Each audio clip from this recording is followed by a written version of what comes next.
Jadi kalau kehilangan yang ini, kita belum tentu berpeluang mendapatkan tahun yang akan datang. Terbuka dari awal Syawal sampai akhir Syawal di luar tanggal 1 Syawal.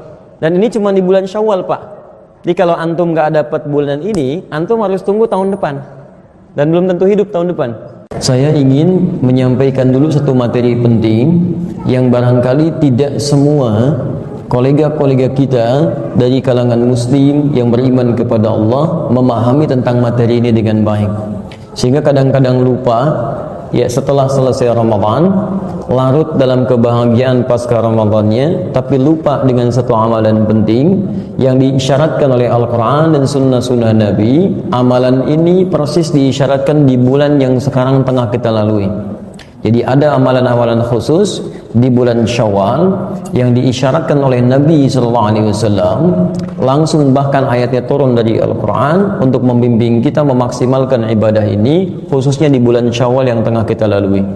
Jadi hari ini kita akan coba keluarkan dulu bahasan ini tentang amalan Syawal dalam Al-Quran dan sunnah Rasulullah SAW. Jangan-jangan yang Anda ketahui cuma puasa saja, padahal ada amalan yang lainnya, gitu kan? Sudah? Baik, amalan Syawal dalam tuntunan Al-Quran dan sunnah Rasulullah SAW. Baik, ada 3 jenis amalan. Saya ulang, ada 3 jenis amalan yang diisyaratkan di dalam Al-Quran dan hadis Nabi SAW untuk dimaksimalkan di bulan Syawal. 3 amalan ini, 1 adalah amalan yang dikerjakan di awal Syawal, khususnya tanggal 1 Syawal. Di spesifik tanggal 1 Syawal. Walaupun nanti asar itu dampaknya masih menyebar di sekitaran awal-awal Syawal. Mungkin ada yang 2 Syawal, 3 Syawal, 4 Syawal masih mengerjakan itu. Tapi secara spesifik dikerjakan di tanggal 1 atau di hari pertama di bulan Syawal. Amalan kedua, yaitu amalan yang dikerjakan di bulan Syawal, terbuka dari awal Syawal sampai akhir Syawal. Terbuka dari awal Syawal sampai akhir Syawal di luar tanggal 1 Syawal. Dari tanggal 2 sampai dengan akhir Syawal. Misal 30 Syawal. Jadi kalau kemarin Ramadan 29 hari, berarti Syawalnya sekarang 30 hari. Jadi dari tanggal 2 sampai tanggal 30 ini terbuka amalan ini. Dan ini cuma di bulan Syawal, Pak. Jadi kalau antum nggak dapat bulan ini, antum harus tunggu tahun depan. Dan belum tentu hidup tahun depan. Ya. Jadi kalau kehilangan yang ini, kita belum tentu berpeluang mendapatkan tahun yang akan datang. Baik. Yang ketiga, amalan yang dilakukan di bulan Syawal, tapi tidak dibatasi berhenti di akhir Syawal, berlanjut terus sampai pasca Syawal. Dimulai di bulan Syawal, saya dikerjakan, dimaksimalkan di bulan Syawal, diteruskan pasca Syawal. Ini cukup menarik urutannya nih ya.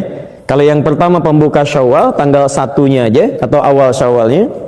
Yang kedua sampai akhir Syawal di luar tanggal 1-nya. Yang ketiga dimulai dari bahkan Syawal sampai lewat Syawal, Dzulqi'dahnya, Dzulhijjahnya, Al-Muharramnya sampai ketemu Syawal yang akan datang lagi. Paham sampai sini? Baik. Kita turunkan jenisnya. 1, ada yang di awal Syawal, terkhusus ya pada hari pertama atau tanggal 1 Syawal. Yang kedua, ada yang berlaku dari awal sampai akhir Syawal, kecuali tanggal 1-nya. Jadi tanggal 1-nya tidak dikerjakan. Dan yang ketiga, tidak dibatas dari mulai sampai awal Syawal, dari mulai Syawal sampai tidak terbatas sampai pasca Syawal, tidak terbatas. Ini 3 amalannya. Baik, kita turunkan pelan-pelan.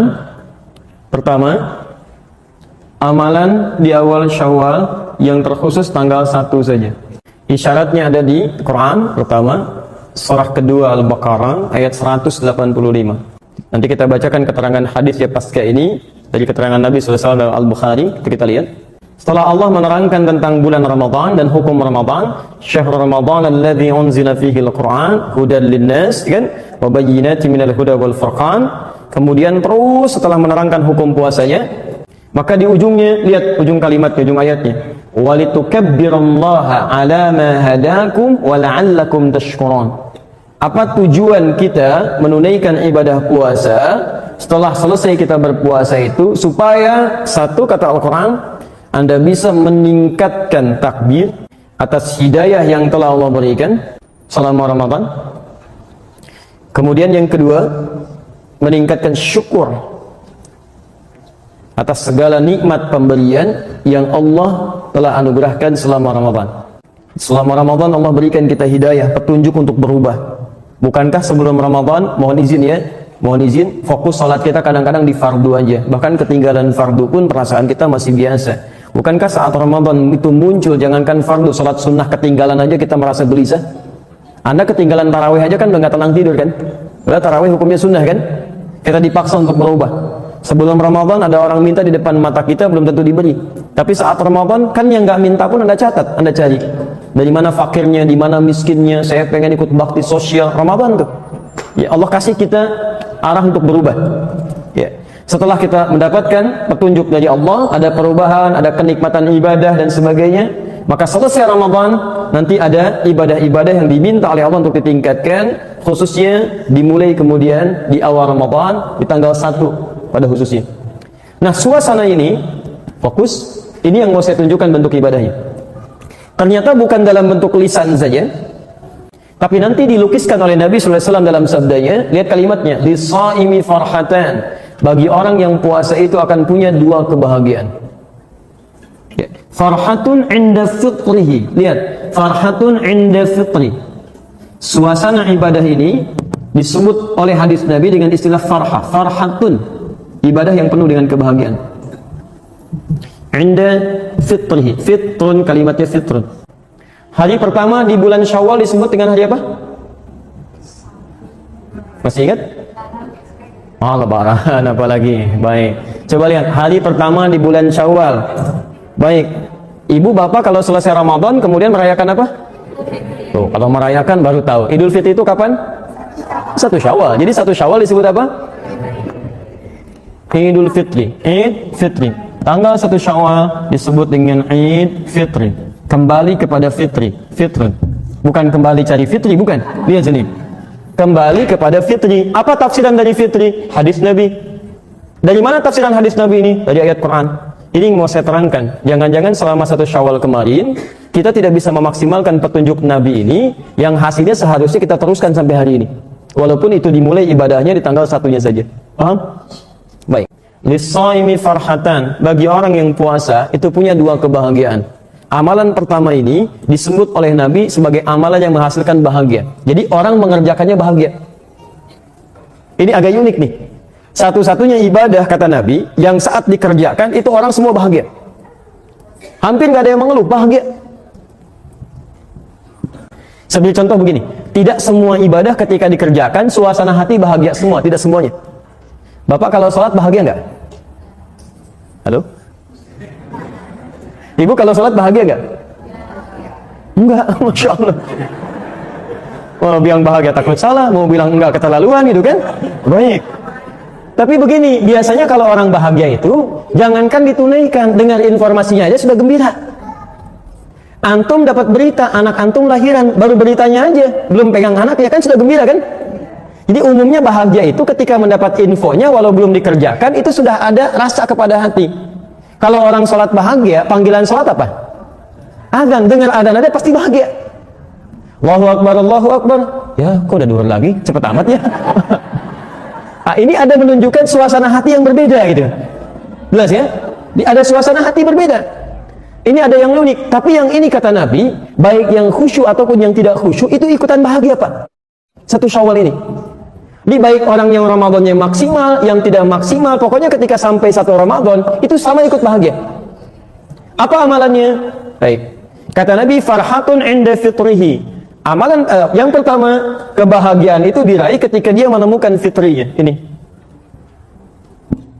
Apa tafsiran dari fitri, teman-teman sekalian, Bapak dan Ibu? Itu bisa dibagi kepada 3 amalan utama berdasarkan ayat dan hadis Nabi SAW. 3 tafsiran ini. Tafsiran pertama, 1, bisa diartikan dengan makanan. Makanan.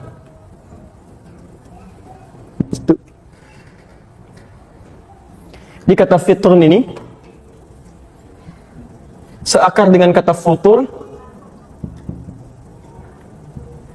kemudian prakteknya disebut dengan iftar. Iftar.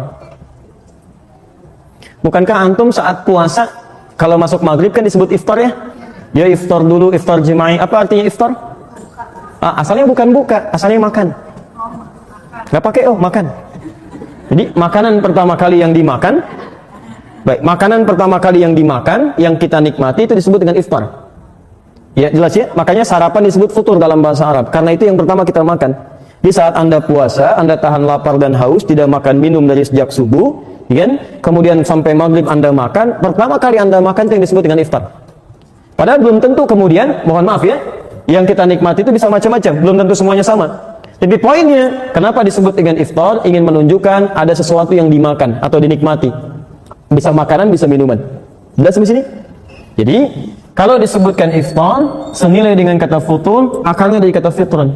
Jadi kalau disebutkan fitrun, ini bisa berarti pertama, makanan atau minuman. Tepatnya jamuan lah, ya, hidangan. Hidangan yang dimakan atau diminum. Fokus, pelan-pelan. Saya beri pertanyaan singkat sederhana saja. Bapak Ibu kalau sedang buka, senang nggak waktu puasa kemarin? Saking senangnya, jangankan saat makan, dengar adzan aja udah gembira. Silakan cek. Ini menu teh manis, gitu kan? Kemudian ada jus alpukat, ada kolang kaleng, ada kolak macam-macam. Allahu Akbar, baru takbir, aus hilang. Begitu diminum, dhahabat dhoma, tuh langsung hilang tuh, padahal baru 1 tegukan. Ya, wabtalatul uruq, tenggorokan basah. Itu benar betul hadis Nabi itu. Begitu masuk teh manis baru seteguk, itu dhahabat dhoma, haus langsung hilang, tiba-tiba kayaknya sudah nikmat aja. Makanya Nabi sebutkan suasana orang saat buka puasa itu begitu gembira. Jadi kalau Anda boleh makan dari maghrib saja, hanya sampai menjelang subuh begitu gembiranya, maka bagaimana kalau hidangan itu ditampilkan dalam bentuk seharian? Boleh makan dari subuhnya, bahkan sebelum subuhnya sampai isyanya. Dan menunya sangat lebih variatif lagi.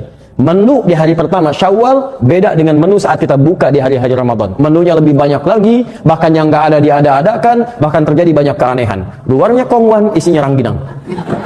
Cuma di sini. Makanya disebut ini oleh Nabi SAW, ini puncak kebahagiaan. Di Anda hari-hari Ramadan saja sudah bahagia buka, apalagi ketika mendapatkan puncak ini, yang boleh makan sepuasnya. Sekarang yang tadinya subuh mulai gak boleh makan, sekarang boleh makan, hidangan banyak dan sebagainya. Maka amalan ini disebut oleh Nabi SAW sebagai amalan puncak kebahagiaan. Saya mau tanya kepada Bapak Ibu, apakah harus orang khusyuk yang menikmati kebahagiaan untuk makan ini? Tidak. Mau yang khusyuk, mau yang tidak, mau yang puasanya belum dibayar, mau yang sudah sempurna semua, ketika masuk Idul Fitri pertama kali, ini pasti semuanya bahagia. Maka dari itu, amalan sunnah pertama, ketika masuk momentum di hari pertama Idul Fitri ini, di hari pertama bulan Syawal, ini amalan utamanya menampilkan kebahagiaan dalam bentuk bisa berbagi dengan sesama. Ini amalan pertama. Ini.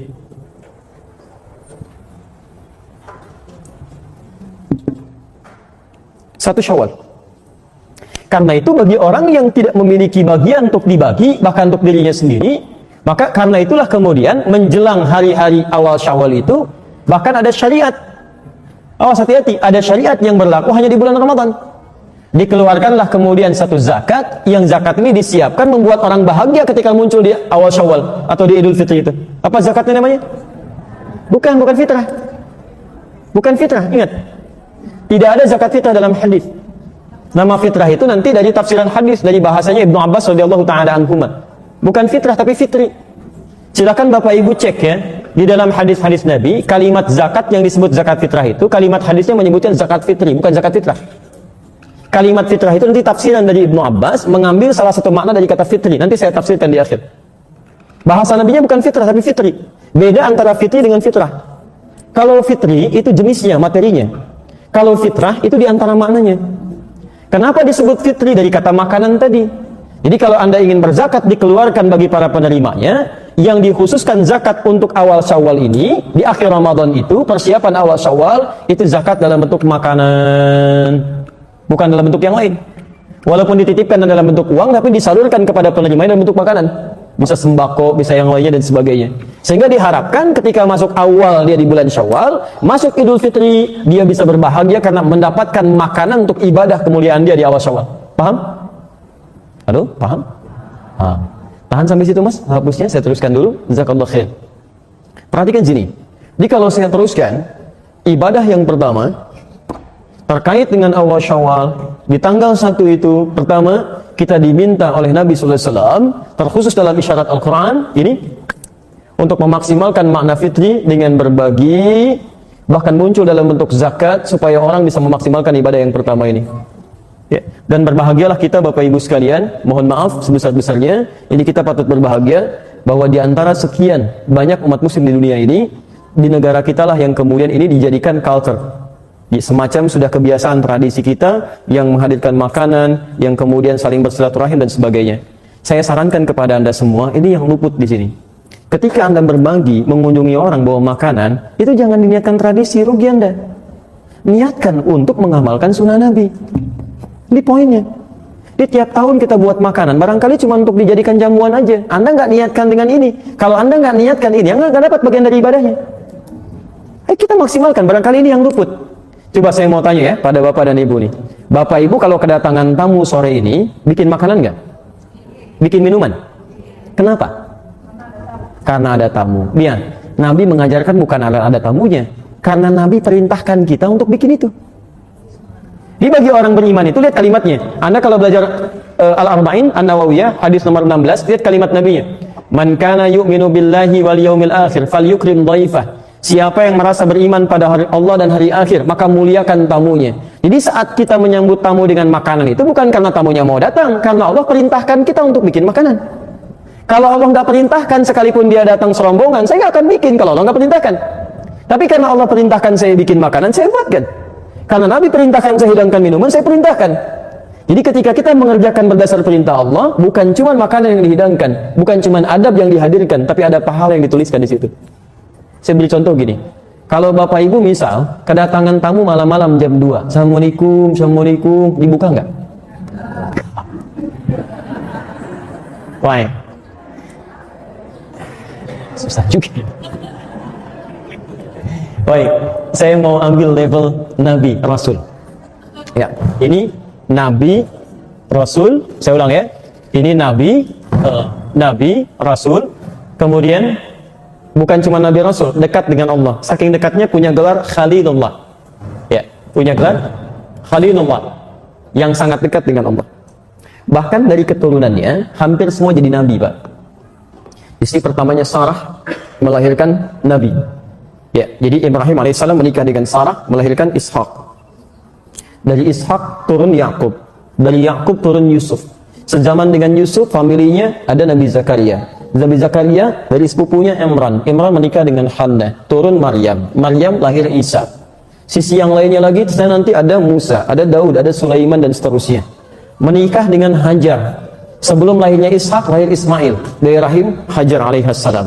Dari Ismail muncul Nabi Muhammad SAW. Kalau Anda urut ketemu sampai ke Nabi Ismail. Muhammad bin Abdullah bin Abdul Muttalib bin Hashim bin Abdul Manaf bin Qusay bin Murrah bin Kilab bin Ka'ab bin Ghalib bin Fihir bin Malik bin Nadar bin Kinana bin Khuzaimah bin Mudrika bin Ilyas alaihissalam bin Nizar bin Mudar bin Ma'ad bin Adnan bin Adi bin Andri bin Muqawwam bin Nahur bin Tariq bin Ya'ruf bin Yasjub bin Nabit bin Ismail alaihissalam bin Ibrahim alaihissalam. Saya ingin katakan, ada seorang Nabi, seorang Rasul, dekat dengan Allah, surganya jelas, anak-anaknya hampir semuanya Nabi dan Rasul. Begitu kedatangan tamu malam-malam, diterima oleh beliau. Antum Nabi bukan, Rasul bukan, belum tentu dekat dengan Allah, keluarganya nggak semua jadi Nabi, kedatangan tamu malam-malam, Masya Allah. Nabi Ibrahim yang jelas surganya, diterima. Antum yang belum jelas, masih mau menerima. Baik, saya mau kasih ilustrasi begini. Yang saya maksudkan begini. Yang saya maksudkan, karena ini perintah Allah. Kalau sudah perintah Allah, jangankan kita, Nabi aja ngerjakan. Quran surah 51 ayat 24 sampai ayat 30-nya. Posisi paling kanan sebelah bawah. Lihat, saya bacakan ayatnya. Hal ataka hadithu dhaifi Ibrahim al-mukramin? Pernahkah Anda dengar kisah tentang Nabi Ibrahim yang kedatangan tamu malam-malam? Tapi dimuliakan. Idh dakhalu alaihi faqalu salama. Tiba-tiba masuk malam-malam, kalau kita ilustrasikan bukan tamu biasa, bukan 1-2 orang, agak banyak. Taruhlah rambutnya agak panjang, jubahnya putih gitu kan. Tengah malam.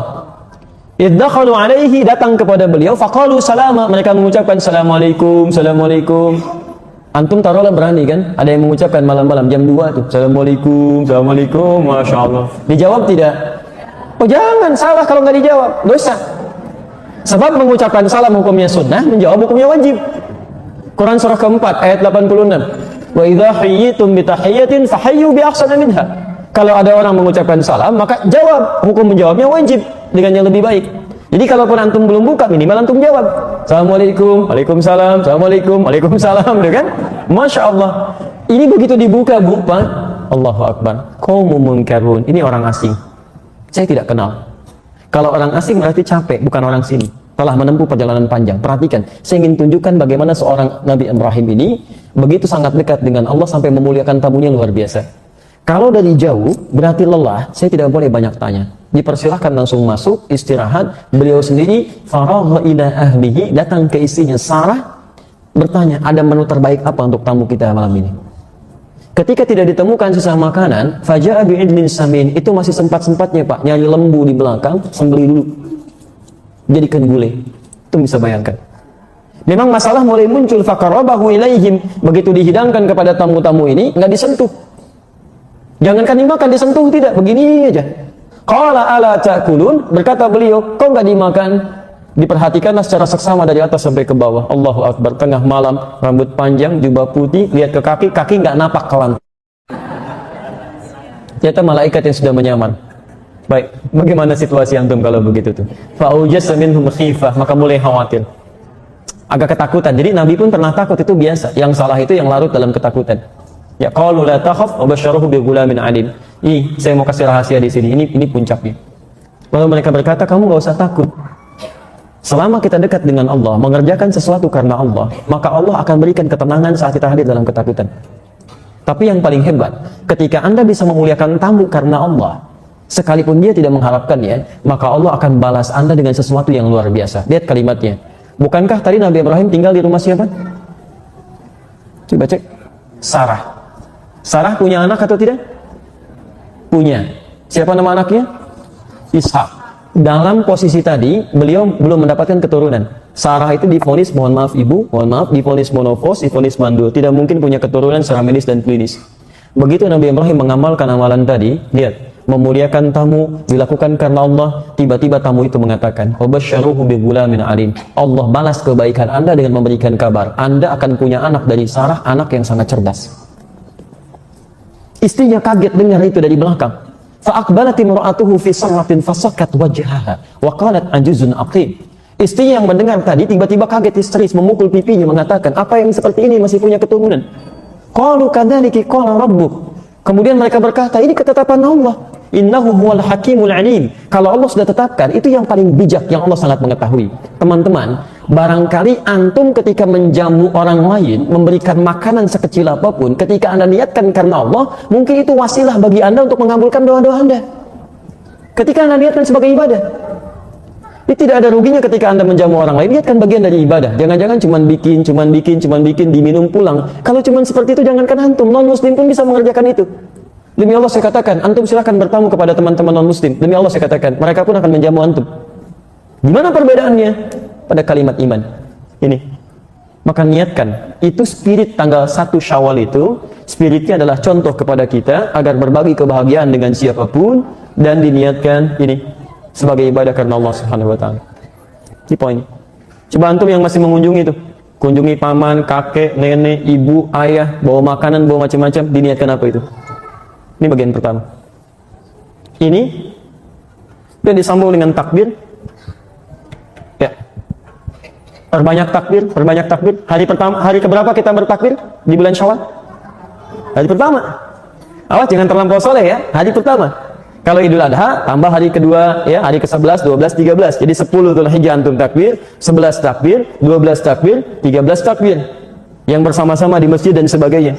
Tapi kalau Idul Fitri, spirit takbirnya di hari pertama. Allahu Akbar, Allahu Akbar. Coba tunjukkan pada saya. Demi Allah saya katakan, saking bahagianya orang takbir. Jangankan nunggu subuh, habis maghrib pada takbir, Pak. Jangankan orang dewasa, anak kecil yang gak ikutan puasa, ikutan takbir. Makanya benar ketika Nabi menyebutkan suasana fitri itu suasana kebahagiaan, dihadirkan dengan ini. Tapi yang mau saya tunjukkan, coba cek ya, sampai hari ini. Tadi kan saya katakan, ini amalan di hari pertama, tapi akarnya, dampaknya terus melewati waktu-waktu pasca hari pertama, kedua, dan seterusnya. Sekarang perhatikan, mohon izin, fokus. Takbir ini disebutkan oleh Quran, ala ma hadakum, setelah Allah memberikan hidayah untuk kita berubah. Jadi ketika Anda mengatakan Allahu Akbar, itu kalimat di lisan, komitmen supaya Anda bisa berubah. Ini lebih baik. Jadi kalau lisan Anda mengatakan Allahu Akbar, Allah, tapi Anda nggak mau berubah pasca Ramadan, Anda butuh kalimat apa lagi? Fir'aun saja nggak sanggup mengucapkan Allahu Akbar, padahal Allah kirimkan 2 nabi. Sekarang Anda, Nabi Muhammad cuma 1 sudah meninggal, lisan Anda digerakkan mengucapkan kalimat takbir. Anda bisa mengucapkan, tapi Anda nggak mau berubah. Anda perlu dikasih apa lagi? Coba cek Fir'aun. Ya, Quran surah ke-20 ayat ke-43 sampai 44. Ini makhluk paling buruk, paling zalim. Mengaku Tuhan, ana rabbukumul a'la. Hobinya sembelih bayi, Bu. Quran surah kedua ayat 49. Bukan sembelih biasa. Yudzabbihuna abna'akum. Kalau ada perempuan mengandung ditunggui sampai lahiran. Nanti yang masih darah itu kalau laki-laki langsung dibanting ke bawah, langsung digorok begini. Disembelih itu ada 2 dalam bahasa Arab, Pak. Ada nahara, ada zabaha. Inna a'tainakal kautsar, fasholli li rabbika. Nah, nahara itu sembelih unta yang tidak dijatuhkan. Jadi kalau antum sembelih unta itu nggak dijatuhkan dulu, langsung disembelih dalam berdirinya. Kalau yang pakai golok besar langsung begini, kalau yang kecil ditempel sedikit, cari nadinya langsung dipotong begini, disembelih. Tapi kalau zabaha nggak pakai tasydid, zabaha itu artinya disembelih dengan dijatuhkan dulu. Makanya kambing, sapi, kerbau, ayam dan sejenisnya itu dijatuhkan dengan cara yang baik baru disembelih. Kalau tidak pakai tasydid, dzabaha berarti sekali sembelihan. Jadi kalau nyembelih cuma begini, selesai. Makanya kata Nabi, idza dzabhtum fa ahsinudz dzibhah. Tidak pernah menggunakan tasydid. Kalau Anda sembelih, baguskan sembelihan. Jadi tajamkan pisaunya. Itu pun tidak boleh dilakukan di depan hewan. Agak menjauh. Nggak boleh antum datangkan kandidat selanjutnya, siap-siap, itu nggak boleh. Ya, dosa itu. Ya, nanti bulan depan kita belajar fikih Idul Adha. Nah ini fa'ahsinudz dzibhah. Jadi langsung sembelihan. Tapi kalau Anda tambahkan tasydid begini, dzabbaha itu artinya mengulang-ulang, menggorok berlangsung berurutan terus begini. Menggorok dengan berlanjut. Coba cek. Algojo Fir'aun itu ketika dilukiskan oleh Quran menyembeli itu bukan menggunakan nahara tapi dzabaha dan pakai tasydid, dzabbaha. Dan kalimatnya bukan pakai fi'il madhi tapi mudhari, menunjukkan terus-terusan, yudzabbih. Quran surah kedua ayat 49. Posisi paling kiri sebelah atas. Wa idz najjaynakum min ali fir'auna yasumunakum su'al 'adzab yudzabbihuna abna'akum.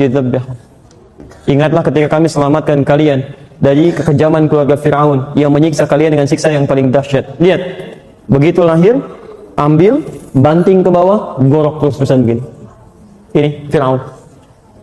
Tapi tahukah Anda, saking rahmannya Allah kepada manusia paling zalim itu berlaku hukum rahmannya Allah. Sebelum nyawanya sampai ke kerongkongan, diberikan hidayah untuk berubah. Saya mau tunjukkan, diberikan hidayah untuk berubah. Dikirimkan 2 orang nabi sekaligus, Nabi Musa, Nabi Harun. Kita aja umat akhir zaman cuma 1 nabi, nggak pernah lihat. Ini 2 nabi. Idhaba ila fir'auna innahu tagha. Musa dan Harun pergilah kepada Fir'aun, dia sudah mulai menyimpang. Yang lebih menarik, 2 nabi ini diperintahkan langsung oleh Quran untuk berkata-kata dengan lembut. Faqula lahu qawlan layyina la'allahu yatadhakkaru aw yakhsha. Tapi Anda tidak boleh berkata kasar, sampaikan dengan lembut, mungkin dengan kelembutan itu dia bisa berubah. Anda tahu apa yang terjadi? Kata-kata sudah lembut, 2 orang nabi sudah datang, tandanya ditampakkan, tapi dia tidak bisa mengucapkan kalimat Allah di lisannya. Allahu Akbar tidak bisa dilakukan. Allah Rabbi tidak bisa disebutkan. Allahu Ahad tidak muncul dari lisannya. Allahu Akbar. Lihat, 2 nabi dikirimkan, tidak bisa mengucapkan itu. Zalimnya luar biasa. Sampai di ujung hidupnya baru menyadari. Antum bukan Fir'aun. dikirimkan Nabi. Kita nggak bisa lihat. Tapi seburuk apapun antum, coba perhatikan. Sebanyak dosa apapun kita pernah lakukan, bukankah lisan kita masih bisa mengucapkan kalimat Allahu Akbar? Dan hebatnya antum ucapkan itu pada hari pertama. Walaupun berat di lisan antum, tapi pasti keluar juga. Dan ada yang ringan, Allahu Akbar, Allahu Akbar, Allahu Akbar. Perhatikan, Quran surah kedua ayat 185 menyandingkan kata Allahu Akbar takbir dengan kata hidayah. Walitukabbirullah, dan Anda bertakbir kepada Allah itu ala ma hadakum, karena Allah telah memberi jalan pada Anda untuk berubah. Sekarang jalan itu sudah diberikan di lisan Anda, tinggal pilihan kita mau berubah atau tidak. Jadi kalau di hari pertama Anda bisa mengucapkan takbir, tapi hari selanjutnya Anda tidak mau berubah, padahal Allah sudah berikan jalan perubahan, maka Masya Allah, dengan cara apa lagi Allah tunjukkan kita untuk bisa berubah. Maksud saya begini, coba cek dari tanggal 1 Syawal sampai ke 20 Syawal ini, sudah 19 hari kita berlangsung, ada perubahan nggak dalam hidup kita? Coba cek dalam ibadahnya, sholatnya ada perubahan nggak? Ya, puasanya, sunnahnya, kemudian bacaan Qurannya, yang selama Ramadan kita dilatih, coba bandingkan perubahannya. Mohon izin ya, jangan membandingkan dengan saat Ramadan, itu salah. Bandingkan dengan sebelum Ramadan. Jadi kalau Anda sebelum Ramadan cuma baca Quran 5 ayat, saat Ramadan 5 juz, pasca Ramadan 50 ayat, artinya ada perubahan di situ.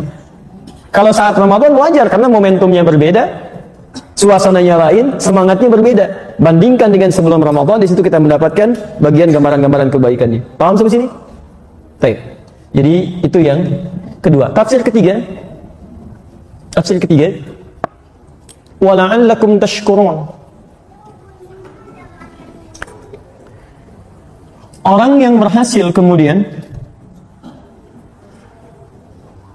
puasa Ramadannya, dia membuktikan pada bulan Syawal dengan mengerjakan amalan Syawal, meningkat syukurnya kepada Allah. Ini poinnya. Kalimat syukur. Masya Allah. Ini kalau Anda belajar tafsir Quran dengan lebih dalam lagi, kita selalu menemukan bahwa pengetahuan kita itu selalu sempit. Lebih luas lagi, lebih luas lagi, lebih luas lagi. Satu, tadi makanan. Poinnya bisa berbagi. Kedua, bisa mengucapkan takbir.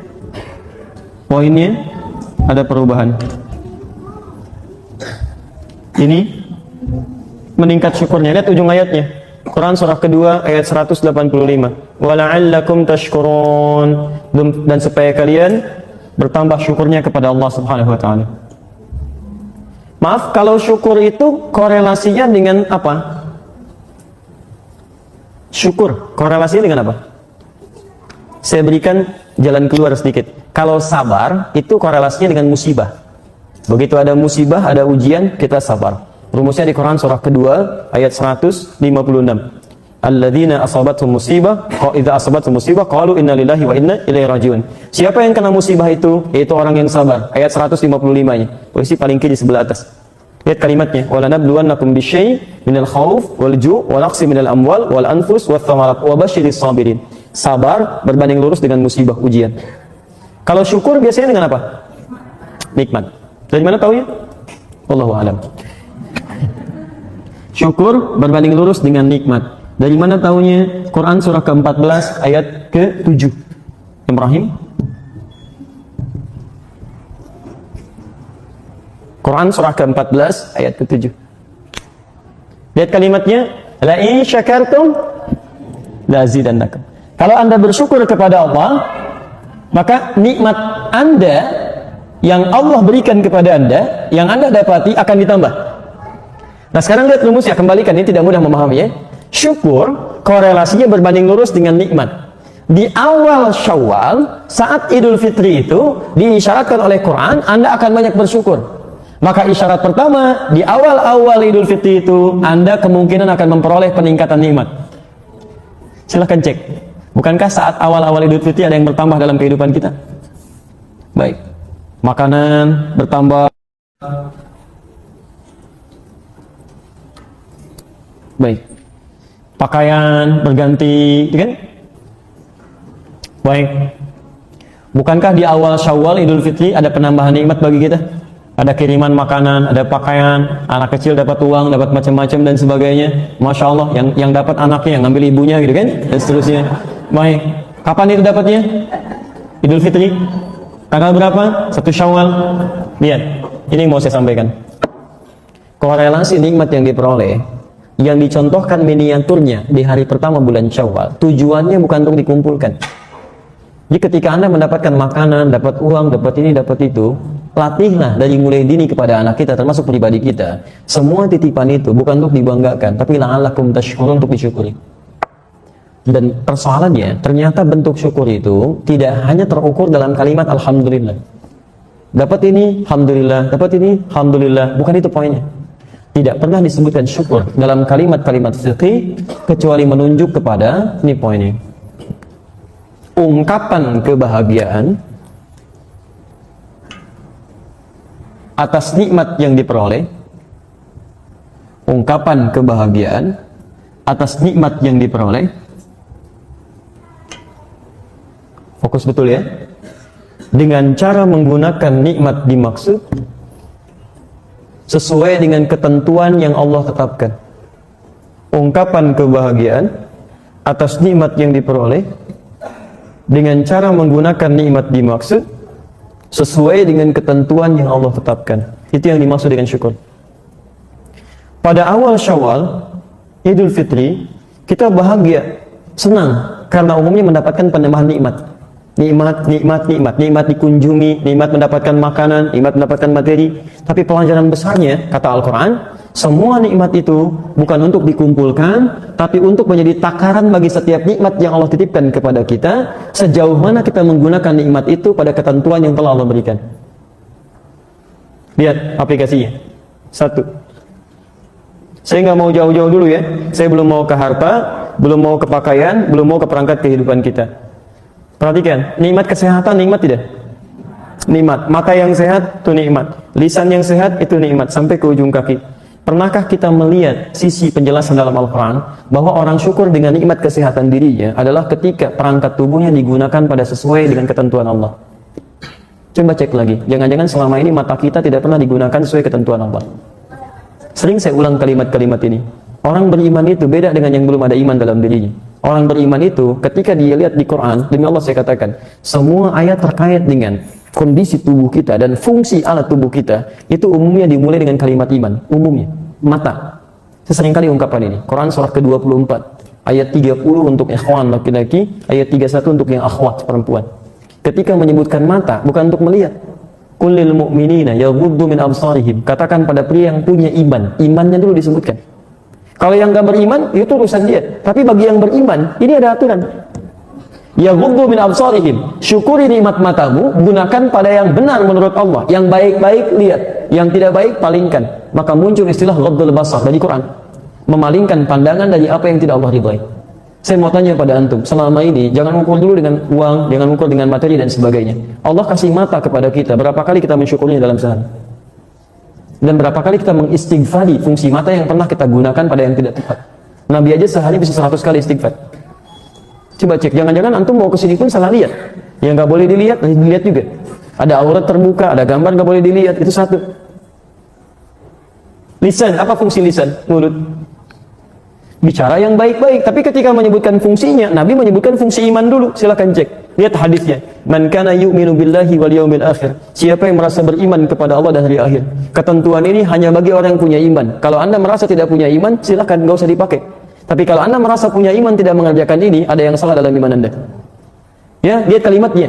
Faliyakul khairan aw liyasmut. Dia hanya boleh berkata yang baik. Kalau tidak bisa, dia diam. Nggak ada pilihan ketiga. Di orang beriman itu mustahil mengucapkan kalimat kotor, mustahil. Jadi kalau ada orang beriman mengatakan kata-kata yang kotor, ada yang salah dalam imannya. Dia kalau nggak bisa dia akan diam.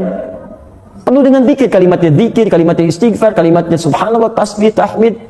Malaikat saja, malaikat itu masya Allah tidak sanggup berkata kotor, tidak sanggup berkata kotor.